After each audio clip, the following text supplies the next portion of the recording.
Olá a todos, eu estou fazendo aqui um vídeo rapidinho sobre a questão do dízimo, que sempre quando eu analiso algum versículo, algum artigo com relação ao dízimo, né, ofertas, as pessoas vêm citar para mim Malaquias 3:10. Trazei os dízimos à casa do tesouro. É um versículo tão conhecido, né, do meio pentecostal, que até nos envelopes de dízimo eles colocam esse versículo, né, Malaquias 3:10, como se isso fosse uma verdade absoluta, ou como se nós que estudamos teologia não conhecêssemos esse versículo. Então nós estamos errados. Eles compram uma ferreira de Almeida e vêm citar o versículo para poder provar que o dízimo é bíblico. Então vamos analisar algumas mentiras, né, sobre o dízimo. Se bem que todo mundo já está careca de saber, né? Só dá o dízimo quem quer hoje em dia. Enfim, é opcional. Bom, o versículo diz assim: trazei os dízimos à casa do tesouro. A casa do tesouro era um local dentro do templo. Era um local que só o sacerdote podia entrar. O dízimo é um dos preceitos da Torá, da lei, que gira em torno do templo. Então, se não tem mais templo, não deveria ter dízimo, porque os judeus sempre entregaram o dízimo no templo, ok? Outro detalhe interessante é que o dízimo ele foi instituído lá em Levítico. E o dízimo é um preceito judeu, é da lei, é da Torá. A teologia cristã, todo o cristianismo entende que a lei foi abolida, raras exceções, como os adventistas, por exemplo. Então, se a lei foi abolida, se Jesus aboliu a lei na cruz, então você não deve receber o dízimo. Por quê? Porque o dízimo é um preceito da lei. Para o judeu, a lei ainda estava em vigor. Existe 613 mandamentos da Torá, 613 mitzvots. Então, se você não segue os mandamentos da Torá, diz que a lei foi abolida, não guarda o sábado, come carne de porco, não segue as leis alimentares, etc e tal, então por que as pessoas seguem só o dízimo? Quer dizer, toda a lei foi abolida, né? Mas os dízimos continuam em vigor. Então isso, com todo o respeito, mas é simplesmente má fé. É você só seguir aquilo que lhe convém por interesse financeiro, ok? Para que haja mantimento na minha casa. Interessante, né? Que toda a Bíblia fala que o dízimo era mantimento. Você pode ver em Levítico 26, Deuteronômio 14. Todos os versículos onde o Eterno instituiu o dízimo era mantimento, alimento. Porque o dízimo foi instituído na época em que os judeus eram um povo agrícola, onde a economia de Israel girava em torno da agricultura. Então eles davam o dízimo para o sacerdote, no caso, ou levita, uma parte da melhor da colheita, e o Eterno abençoava eles com uma colheita farta, chuva em abundância, etc e tal. Essa era a lei do dízimo. Então você vê que o dízimo não era dinheiro. Tem uma conversão do dízimo em dinheiro? Tem em Deuteronômio 14, quando você estava longe do local sagrado para levar o dízimo, você convertia em dinheiro. E o que você fazia? Dava para o sacerdote, para o pastor? Não. Você mesmo comprava aquilo que sua alma desejasse, inclusive vinho e bebida forte, e você consumia o seu dízimo, você comia. Então você vê que essa história de dízimo ser dinheiro é outra mentira. Aí continuando aqui no versículo, o Senhor fala: se eu não vos abrir as janelas do céu. As janelas do céu você pode ver em Gênesis 6, quando Deus mandou o dilúvio, ele abriu as janelas do céu. Que janelas do céu que o texto está falando aqui é chuva.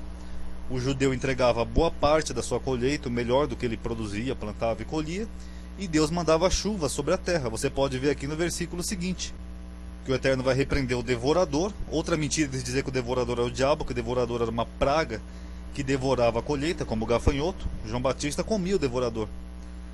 E ele, o devorador, não destruirá os frutos da vossa terra, porque isso era uma nação estritamente agrícola. Eles plantavam, então eles entregando o dízimo, Deus ia mandar chuva, que abria as janelas do céu, e repreender as pragas que poderiam danificar e até destruir a plantação. Continuando aqui no versículo 11, ele diz: e a vossa vide no campo não será estéril, diz o Senhor dos Exércitos. E a vossa vide aonde? No campo. Então você vê que todo o contexto do dízimo se refere a plantação, alimento, não tem nada a ver com dinheiro como é pregado hoje em dia. Segundo, o dízimo era feito uma vez por ano. Uma vez que o dízimo era alimento, ninguém colhe do que planta na sua plantação, seja lá o que for, todo mês. O dízimo não era mensal, era só quando eles faziam a colheita. A colheita geralmente era uma vez por ano. E tinha o dízimo trienal. O dízimo trienal não era nem para dar para o sacerdote, nem para o levita. O dízimo trienal era só destinado aos pobres, às viúvas, ao levita, aos necessitados e até aos estrangeiros. Esse era o dízimo trienal. Não era para dar para nenhum sacerdote. Quer dizer, uma vez a cada 3 anos, o dízimo era para ser entregue para essas pessoas. Você pode ver aqui no mesmo capítulo de Malaquias, no versículo 6, que o Eterno diz: E me chegar-me-ei a vós para juízo, serei uma testemunha veloz contra os feiticeiros, contra os adúlteros, contra os que juram falsamente, contra os que defraudam o diarista em seu salário, e a viúva e o órfão, e que pervertem o direito do estrangeiro. Você pode ver que o próprio profeta Malaquias está citando aqui, dando uma bronca nos sacerdotes, o mesmo que Deus falou: a viúva, o órfão e o estrangeiro. Inclusive Deus vai vir contra também, né, que segundo Malaquias, os que defraudam o diarista em seu salário, que é o trabalhador. Ok? Bom, continuando. Aí eles usam aqui o versículo anterior, o versículo 8, né, antes do 10, que como o irmão Rubens diz, eles adoram isolar versículo, né, a Bíblia do protestante é toda linkada. Roubará o homem a Deus? Todavia vós me roubais. E dizeis, em que te roubamos? No dízimo e nas ofertas. Aí eles falam, tá vendo, irmão? Quem não dá o dízimo está roubando a Deus. Mas quando você vai no capítulo 2, que é o capítulo anterior de Malaquias, até porque na época que Malaquias escreveu não tinha essa separação de capítulo e versículo, ele diz: agora, ó sacerdotes, este mandamento é para vós. Todo o contexto de Malaquias gira em torno dos sacerdotes. O livro todo é isso. É uma bronca que o profeta está dando nos sacerdotes. Quem está roubando a Deus? É o povo? Não, é os sacerdotes. Então vocês veem que eles isolam, né, um versículo e criam toda uma teoria por pura e simplesmente má fé. Já no Novo Testamento, o dízimo não é mandamento para o cristão, nunca foi. Você pode ver aqui, por exemplo, em Atos 2, no versículo 44 e 45, que Pedro, né, os apóstolos, quando eles pregavam, todas as pessoas que acreditavam tinham tudo em comum. O que as pessoas faziam? Elas davam o dízimo? Não. Elas vendiam suas propriedades e seus bens e repartiam com todos, segundo cada um havia de mister, ou seja, segundo a necessidade de cada um. Então você vê que a igreja do primeiro século, eles davam os bens para os apóstolos, vendiam, pegavam o dinheiro, jogavam lá nos pés dos apóstolos. O que os apóstolos faziam? Eles compravam casa com esse dinheiro, compravam um carro, tinham uma vida farta e próspera? Não, eles repartiam com toda a comunidade cristã. Esse capítulo 2 de Atos 45 é um registro histórico da igreja primitiva. Então você vê que no Novo Testamento você não vê em nenhum momento essa lei do dízimo como nós vemos hoje, né, em algumas denominações, sendo feita dessa forma. Ao contrário, eles pegavam ofertas, bens das pessoas, vendiam e repartiam com cada um. Então a pessoa que fala, não, mas o dízimo vale até hoje porque Abraão deu dízimo, porque o dízimo é bíblico e não sei o que, a pessoa está ignorando até o contexto histórico da Bíblia. Porque ou segue a lei dos judeus, que dizem que a lei foi abolida, então faz tudo exatamente conforme manda a lei, dá a parte do órfão, do estrangeiro, do necessitado, etc e tal, ou faz que nem a igreja primitiva fazia, esquece o dízimo, pega as ofertas e reparte com toda a comunidade cristã. Só mais um exemplo que eu vou citar para vocês, aqui no capítulo 3, Pedro, tem um homem coxo lá na porta do templo, o homem coxo pede uma esmola para Pedro. Aí no versículo 6, aqui é Atos 3, tá pessoal? Pedro diz, eu não tenho prata e nem ouro.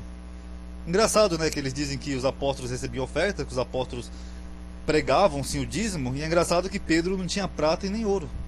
Então você vê que as pessoas que defendem o dízimo, elas agem pura e simplesmente por má fé, porque querem viver da renda dos outros. O cara trabalha lá o mês inteiro, em vez dele pegar o pão, pegar o dinheiro e comprar carne para a filha dele, comprar leite para as crianças, comprar comida, ele vai lá dar 10% do dinheiro que ele trabalhou o mês inteiro para ganhar, para dar para um pastor que diz que é um ungido de Deus. Sendo que Pedro, que era realmente ungido, foi o líder dos apóstolos, Pedro não recebeu nada, ele não tinha nem prata e nem ouro. E mesmo fora da Bíblia, na história mesmo, nós vemos que os apóstolos morreram todos pobres e a igreja primitiva vivia assim, com todos os bens em comum. Quem discorda, quem quer dar dízimo e oferta, à vontade, pode dar, cada um é livre. A gente vive num país laico e livre. Mas quem quiser discordar com um argumento, pega a Bíblia e mostra para mim aonde que no Novo Testamento está dizendo que é para o cristão dar o dízimo. Aonde que diz no Novo Testamento que os apóstolos ganharam ou deram dízimo? Pedro, Paulo, Tiago, Judas, Matias, qualquer um. Mostra para mim, ó, aqui Tiago está dando dízimo. Não existe. Pega os documentos do primeiro século, da história da igreja, da patrística, da história contemporânea mesmo, sem ser, perdão, da história secular, sem ser a história bíblica, e mostra onde que diz um versículo sequer que os apóstolos impuseram o dízimo aos gentios ou receberam o dízimo dos gentios, porque o dízimo até então é um preceito judeu, criado para os filhos de Israel, é uma mitzvot, e nunca foi instituído aos gentios. E se for, então, mostra por que os apóstolos não receberam, não pegaram, por que eles faziam esse sistema próprio, diferente de ofertas, porque das duas uma, então, ou eles desobedeceram então a lei do dízimo, porque eles não recebiam dízimo, ou então eles não entendiam isso. Foi preciso vir a reforma pentecostal, quase 1600 anos depois, foi quando começou as origens dessa reforma, para poder ensinar pra gente que o dízimo é bíblico e pro cristão. Sinceramente, pessoal, com todo respeito, é pura e simplesmente má fé, ok? Paz a todos.